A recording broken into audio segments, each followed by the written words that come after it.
Hey, Larkin Rose here, and by now, most of the people who follow what I do have probably heard that I recently released something called Making Anarchy Mainstream, which is about making anarchy mainstream. It's a lot of things that voluntarists, even if they totally understand the philosophy and they know how to explain it and describe it and all that, they kind of do wrong if they're trying to get the rest of the world to understand and embrace these ideas. And by wrong, I don't mean like you're logically wrong or you're philosophically wrong. You're tactically wrong and psychologically wrong if the way you approach people has a really bad track record of having anybody pay any attention to you. And that's the default. And it was my default for many, many years. And so I recently made Making Anarchy Mainstream. And then a while ago, we did Candles in the Dark. The two go together. There's some overlap, but they're independent things. Candles in the Dark is almost entirely about one-on-one conversations. Like you're talking to somebody about these ideas, somebody who's a statist and still believes in government and stuff. Making Anarchy Mainstream covers some of that and covers some other stuff that's not included in that. Incidentally, if you're interested in either of those two, I'll put the links below for how you can order either one. So Candles in the Dark was a seminar we used to do in person. Now it exists online at attendcandles.com. Making Anarchy Mainstream is just in the form of 3 videos. I think it adds up to like 3.5 hours total. And the way to get that is to email me at larkin@larkinrose.com. And if you fling $50 at me by crypto or PayPal or a bunch of other things, then I send you the links to download it, because then you have it forever. So that's how to get those. You can read the description below.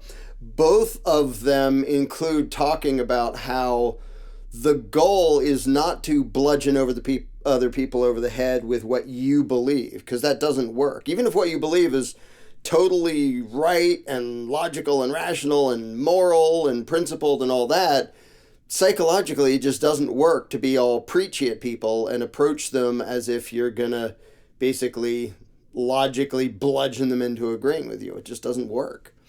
And so we get into the methods and the approaches that do work, which are very counterintuitive for almost everybody, including myself. Like, I learned this stuff accidentally over years and years and years of talking to statists. And a lot of it has to do with basically bringing out of the person you're talking to their inner voluntarist by finding the inner moral, principled person that wants to be good and wants to get along with other people, doesn't want to be a violent parasite. But something came up a few days ago that made me think I should make a short video about it. And it's funny because this person used to identify as an anarchist. I'm not going to say who they are or give a name because that doesn't matter. It's beside the point. And they complained that, I'm being judgmental at them, and I thought you were about nice communication. And I thought it was worth making a video to point out why I'm not going to be nice to this person, and I shouldn't be nice to this person, and neither should you. The vast majority of people who believe in government, they speak in euphemisms because they're repeating the propaganda and the rhetoric that everybody in government and everyone in the media speaks, because they're not entirely aware what it is they're advocating. They've been taught that legalizing aggression makes it okay and moral because now it's law, and the people disobeying are the bad ones because now it's law, and if you're disobeying, you're a criminal. So they've been tricked, even though in their daily lives they're perfectly willing to peacefully coexist and would never think of like robbing their neighbor. But when it comes to politics, they've been tricked into thinking that, well, if you use coercion by way of politics, then it's okay. And one step worse than that, they've been tricked into not even recognizing that what politics is violence. Like every law, if they vote for a policy to help the poor, most of them aren't even thinking through it to realize, well, okay, the giving to the poor sounds nice. Where's the money coming from? Well, it's coming from taxes. Well, what's that? That's government telling people you will hand over this money or we'll do nasty things to you. That they're not asking nicely. It's a demand. It's extortion, literally. But most people have been trained to be unaware of that. They don't view it as advocating violence. And they've been taught to think in these euphemistic terms of, well, we have a policy for the common good of yada, yada, yada. And what I talk about in Making Anarchy Mainstream and in Candles in the Dark, a lot of it has to do with bringing out the voluntarist that's already inside almost everybody, because most people in their day-to-day lives demonstrate they're not okay with robbing other people. They want to get along. They want peaceful coexistence, even with other people who think differently and look different and sound different and have different beliefs. So I had this exchange with this guy, and it's not all that unusual, but every once in a while this happens. And the reason I ended up being not at all nice to him is because the problem is not that he wasn't aware of the violence of statism. The problem is not that he was tricked into thinking in euphemisms and wasn't really clear in his own head. The problem is not that he's a decent person who was tricked into advocating aggression. The problem is that he's an immoral creep who doesn't care and is perfectly happy to advocate widespread violent aggression against other people if he thinks it will serve his interests. Now, this is a minority of the population, but there are those who claim to be anarchists, and they demonstrate that they understand. Like, of course, you can't delegate rights you don't have. Of course, government is coercion. Of course, a law is a demand or a command backed by a threat of violence. They understand all of that, and they just decide, well, in this case, I don't care. I'm okay with mass violence. Now, in this case, it has to do with immigration. And, I've talked about this before. And the problem is, if somebody isn't actually principled, then government is a very convenient excuse to jump to advocating violence. And border controls, like closing the border, a perfect example of a completely dishonest euphemism. There isn't just a door at the border. Oh, we left it open, click there, we're done. Closing the border means threatening violence against anyone who tries to step across a gigantic, arbitrary made-up line that has nothing to do with legitimate property ownership. It's literally the line that defines where a ruling class thinks it has the right to rule. Now, sometimes there's private property along that line, other times there isn't, but that line in and of itself doesn't define anything legitimate. So when people say, well, we need to close the borders because otherwise immigrants will come over, and I explain, you have every right to decide who can be on your property.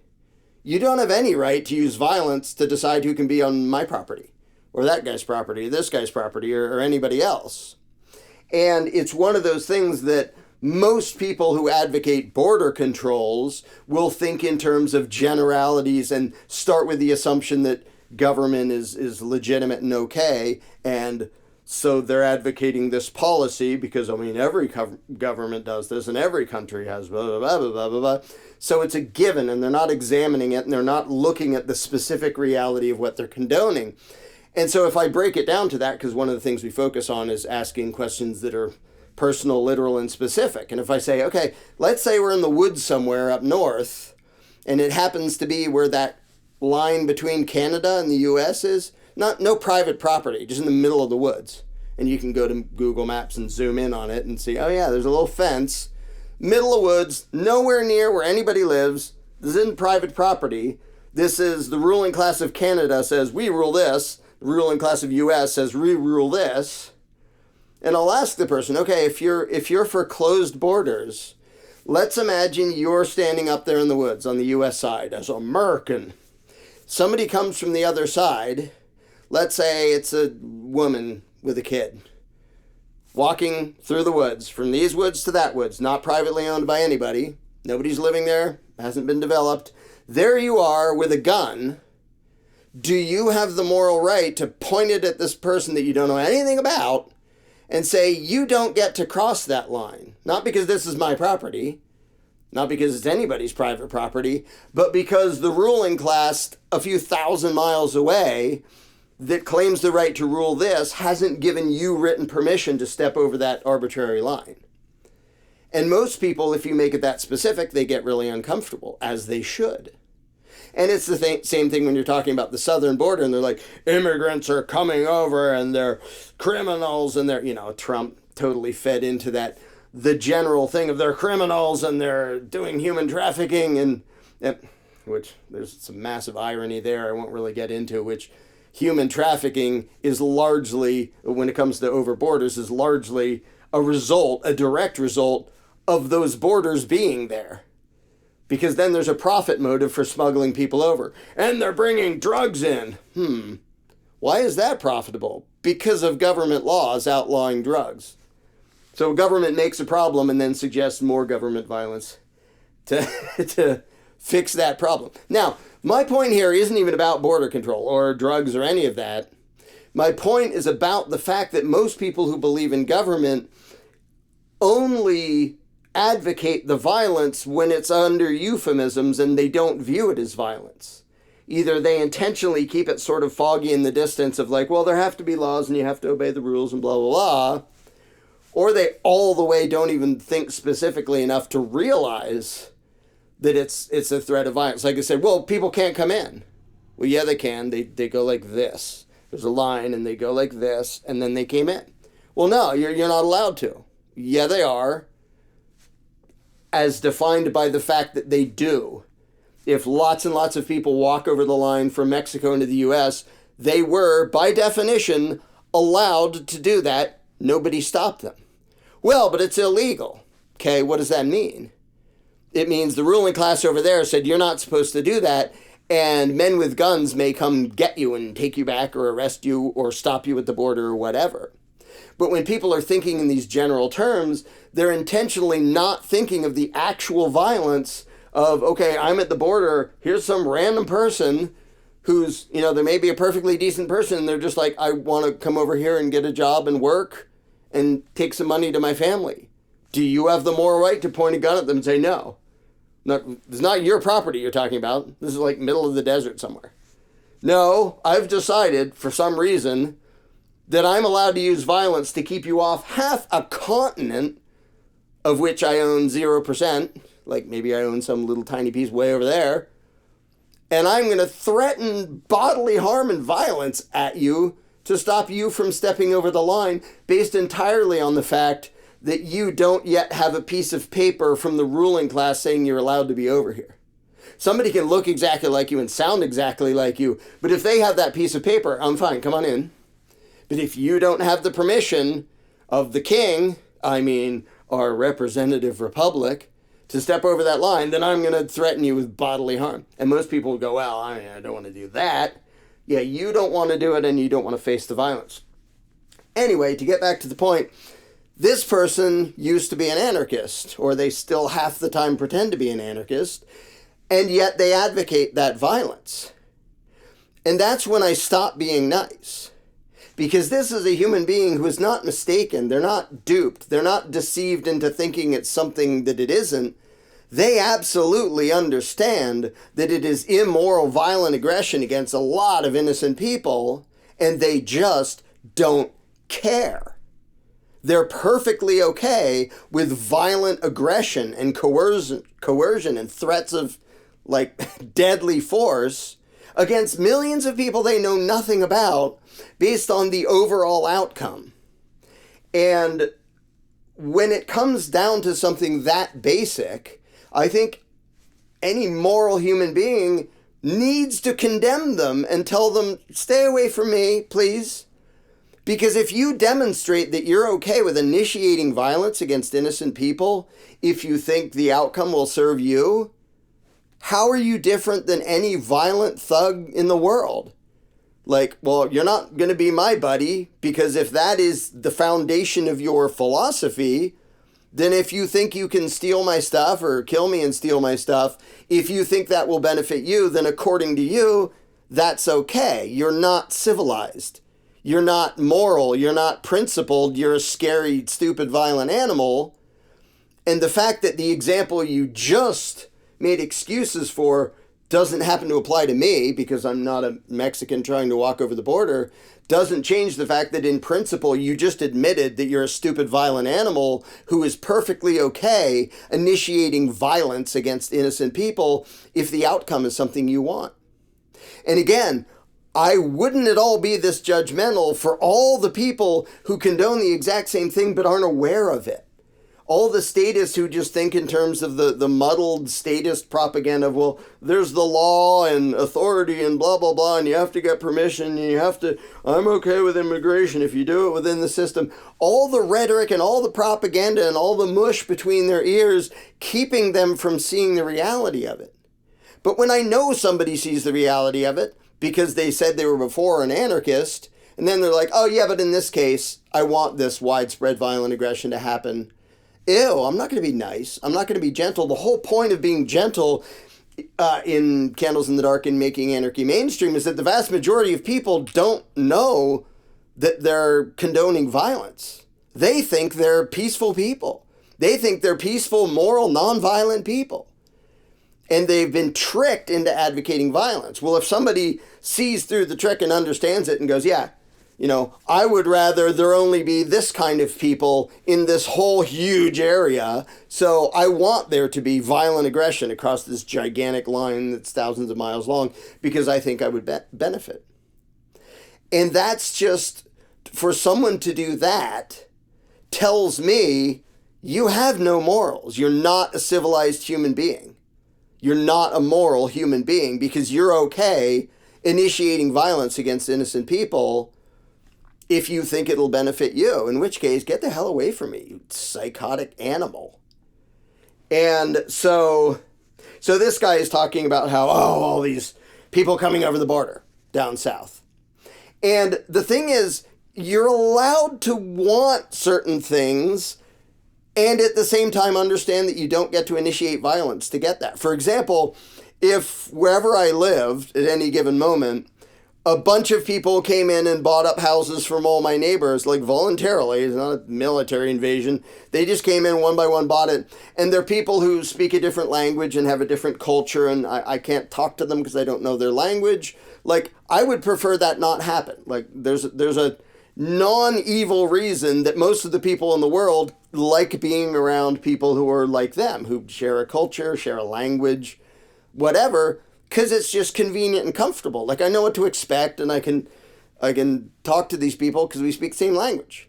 Like, there's nothing evil about, well, I'm more comfortable if I'm around people that I know what they're saying and they know what I'm saying. That's not evil. But to say, hey, all my neighbors, I hear a bunch of people are asking to buy your houses. I'm going to threaten violence against you if you sell to these people. I have no right to do that. I can decide not to sell my property to somebody based on whatever reason I want, even if it's obnoxious and stupid and whatever, because it's my property.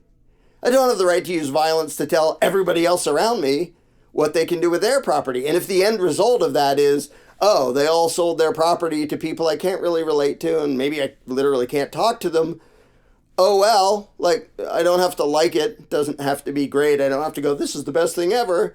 I can go, well, this is a bummer. It's sort of like, well, I moved into this place and then the people next door are just rude. Like, never mind the cultural thing. It's just, some jerks moved in next door. Okay, well, if they're initiating violence, I have the right to defend myself. But if it's just, some people I really liked moved out and some people I don't really like moved in. Okay, do I have the right to use violence to say, get out? No, not if they're not actually using violence against me. But this guy, so I made fun of the fact that, because he's like, illegal immigration and human trafficking and bringing drugs in. Again, never mind that those problems are a direct result of government legislation to begin with.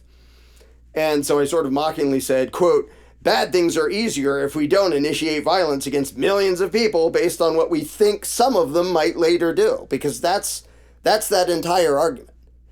Like, is anybody pretending that every single person walking over the border from Mexico is engaged in human trafficking and drug smuggling? Like a whole lot of them are coming over to work and be productive and earn money. The American dream, yeehaw. So obviously the argument is, well, we have to close the border because some of them might do these nasty things we're scared of. So I made fun of that, and I referred to that as every statist's excuse for every authoritarian aggression he condones. And that's true. Every time there's a law that affects non-violent people, it's always government saying some people might do this bad thing if we don't initiate violence against this huge category of people who haven't done anything yet. And so this guy was like, might later do, it's been happening for a long time. And what he means is some of the people who came over the border, according to him, like I'm not even going to get into the statistics and all that because it's irrelevant to the point. Some people come over the border and do nasty things. Yeah, that's true. I mean, regardless of what the numbers actually are, some people of any group are doing it. Some people who are already here are doing nasty things too. Regardless of what the statistics are, I'm pointing out you don't get to initiate violence against a huge category of people based on what you think some of them are going to do. And so I again explained, like, this, you're doing the game that everyone does. And I said, so tell me, how can you oppose gun control, because he does, given that you use exactly the fear-based collectivist emotional crap arguments they do down to the detail? Quote, we have to forcibly stop lots and lots of people from doing this because if we don't, some of them are going to do nasty things. That is always the excuse for gun control. Like, nobody's insane enough to say everybody with a gun is going to go on a shooting spree. What they say is we need to forcibly disarm this massive number of people because otherwise some of them are going to do these bad things. And this guy, because he's not served by that particular piece of authoritarian violent aggression, would say that's unjust. You don't get to disarm me just because some other person might do something bad. That's not okay. And in that case, he'd be right. That's not okay. And then he'd turn around and use exactly identically the same argument of the gun grabbers and say, well, some of those people coming over the border will, like, do bad things, so we need to threaten violence against all of them, initiate violence against anybody trying to step over that border without the permission of the ruling class. And it's amazing because he basically points out that he wants the country to look more like him. Now, never mind how, like, ridiculously overblown. Like, forever there's been this, oh, they're going to take over and our whole culture is gone. Like, people have been saying that for my entire lifetime. There's not a lack of whitey culture across this country. Yeah, there are some places where the internal culture and the racial makeup changes, and that's just reality. And by the way, it kind of changed in the other direction. It's especially weird to be white and arguing this in a country that didn't have any white people in it a few hundred years ago until white people came in. Some of them came in and voluntarily traded with the people who were already here. That's why the people who are already here didn't have the right to say, you don't get to be anywhere on the continent. And then some people came in and said, we're a government. And we now own this, and we're going to, like, chase you out and evict you and slaughter you and all the horrible things the U.S. government did to the people who were living here before. But for someone to pretend they're principled, we're like, you're here as a result of violent invasion, and now you're pretending, well, we can't have people different than us coming in here. So, including, like, non-violent innocent people. We have to violently keep them out, too.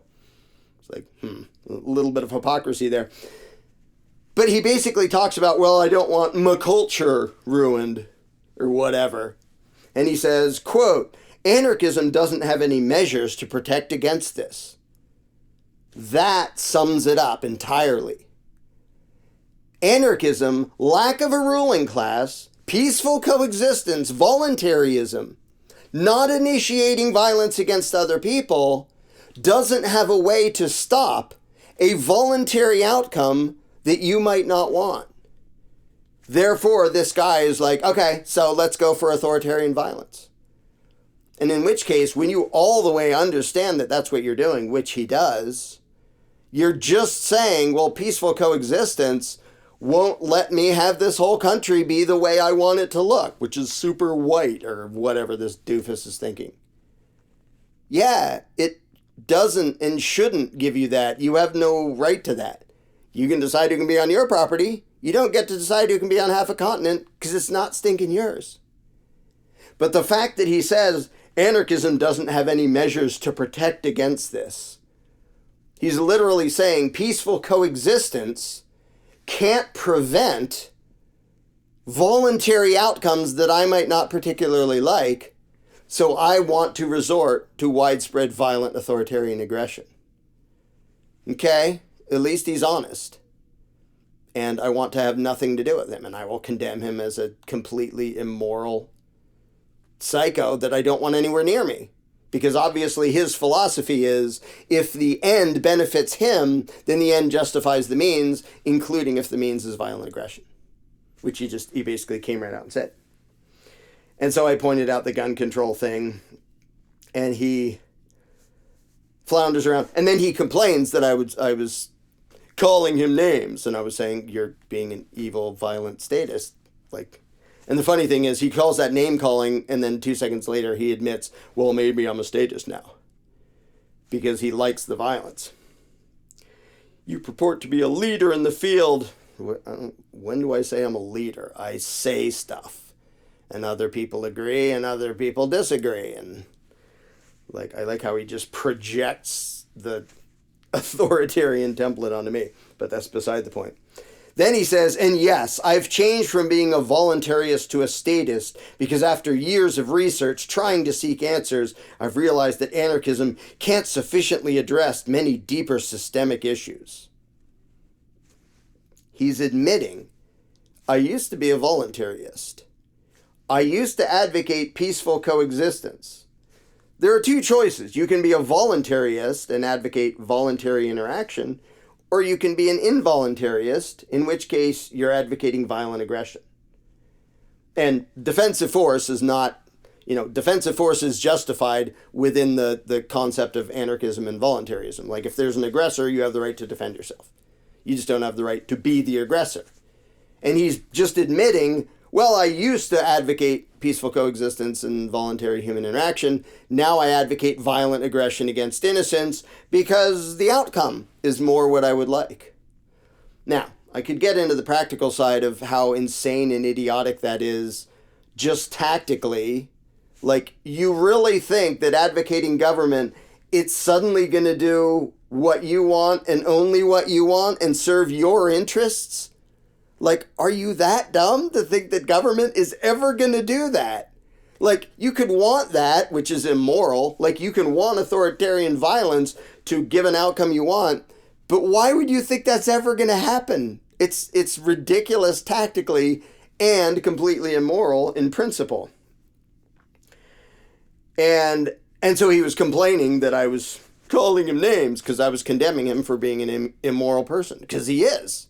He advocates violence against innocent people. And I said most statists advocate immoral violence because they don't recognize it as that. Their indoctrination glosses over the immoral coercion. You, on the other hand, know the violence and advocate it anyway. The problem is not that you're deceived, it's that you don't care that you're advocating violent aggression and don't give a shit about the freedom of anyone but yourself. And that is absolutely true of every person who does this. Like, they understand it and they go, I'm going to advocate statism anyway. Because you know damn well he still doesn't want violent aggression aimed at him.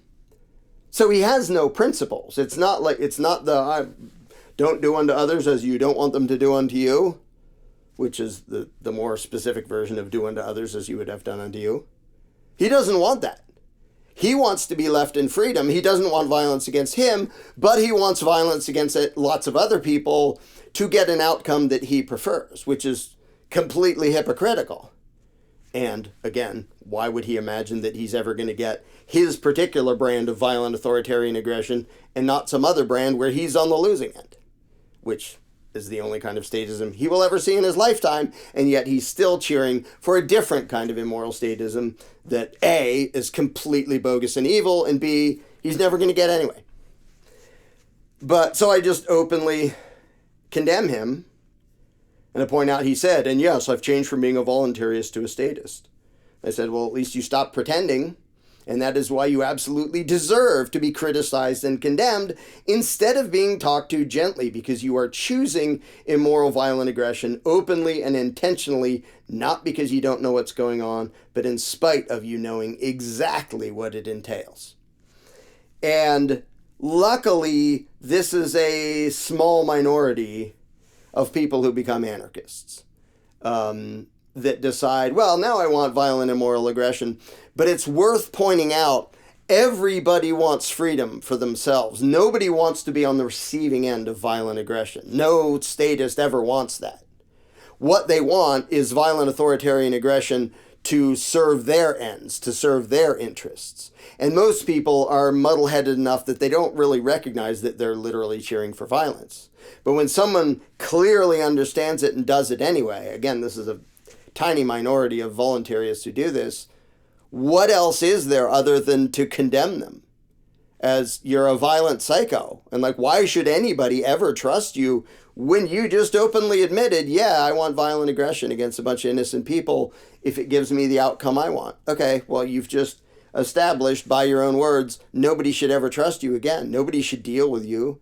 Nobody should trade with you. Nobody should ever let you on their property. Nobody should want, no decent human being should want to have anything to do with you. And the thing is, that will still be the case in a stateless society. When there are individuals who come out and demonstrate they don't care about you or your property or your freedom, they're perfectly willing to use violence on their own to victimize you if it serves them, that's still going to happen. There will still be people who do that. There'll be a lot fewer people, but there'll still be people who do that. And the decent people are going to have to repel them and stop them and defend against them. But when somebody used to call themselves an anarchist and a voluntarist and then turn around and go, just kidding. No, I like this particular type of immoral, violent aggression because I think it might serve what I want. Then what else is there left to do except shun and condemn them as evil, violent animals who don't belong in civilized society? So yeah, he's an evil, violent animal who doesn't belong in civilized society. He's not doing it because he's mistaken. He's doing it because he's choosing evil if he thinks that evil will serve his interests, and he doesn't give a crap what it's doing to anybody else. So yeah, that happens. It's not very often that that's necessary. Even among the most devout statists, you can usually find the voluntarist within them that thinks they're all about nonviolence. And, they may be about defending vigorously against aggressors, which so am I, so are most of the anarchists I know. But they imagine that they're about peaceful coexistence among people who aren't committing aggression against them. So when it comes to the difference between the current person who has like the thin blue line and rah, rah, rah for the military on the back of their truck, and this guy, the guy who's all rah, rah, rah about the cops and the military right now, I trust him way more than I trust this guy, because that guy probably thinks he's cheering for righteousness and defense and justice and all that. Because I was sort of that guy. I was right-leaning back when I was a statist 27 years ago. I don't have to conclude that he's evil. I can conclude that he's duped. Now, he may be evil, but chances are really high that he's just duped and has been tricked into advocating government coercion because he views it as defensive or necessary and justified and legitimate because it's legalized and all the propaganda of nationalism and statism and all that. But the guy who has those bumper stickers on his car, I would trust him 1,000 times more than I would trust someone who has demonstrated that he understands the principles and he just doesn't give a crap. He doesn't care about the freedom and self-ownership of anybody else and will advocate or use violence if he thinks it serves his ends. And so it's an illustration of how we're not at all doomed, because most of the world who is cheering for government violence doesn't understand what they're doing. They were tricked into it. But yes, there will occasionally be someone who sees through the trick, like he learned what's actually going on, he knows what's actually going on, and he's cheering for immoral, violent aggression anyway. And those people, thankfully, are few and far between, and all there is to do with them for the rest of us, trying to be like moral people who believe in peaceful coexistence, is say, go away, stay away from us. Like, we're not going to come attack you, but stay the hell away from us because you've demonstrated that you don't understand what it means to have any empathy for another human being, to respect the self-ownership of another human being. You are the tyrant. You are the thug, the thief, the murderer. You are the human being who cannot live and let live, who will not allow other people to have the freedom that you want for yourself. And the irony here is this guy who half the time pretends he's a voluntarist is way, way nastier and a bigger threat to humanity than the millions and millions and millions of people who are statists because they were trained into that and indoctrinated into it, and they haven't had somebody come along and help them see what they've been falling for and what duped them. And they're just waiting for that. So again, if you take seriously the job of trying to help all those people out of the lie that they were duped into so that their moral inner voluntarist can come out and be free of the authoritarian propaganda that they were taught, then by all means check out Candles in the Dark and Making Anarchy Mainstream. Again, I'll include the information of that below. But yeah, there are some people who just openly, this guy and cannibal serial killer sociopaths who are like, yeah, I don't care. I'll do whatever I want if it benefits me, and I don't care about the lives or the freedom of anybody else. Okay? Well, all that civilized society can do is shun and ostracize them. Say, go away, please.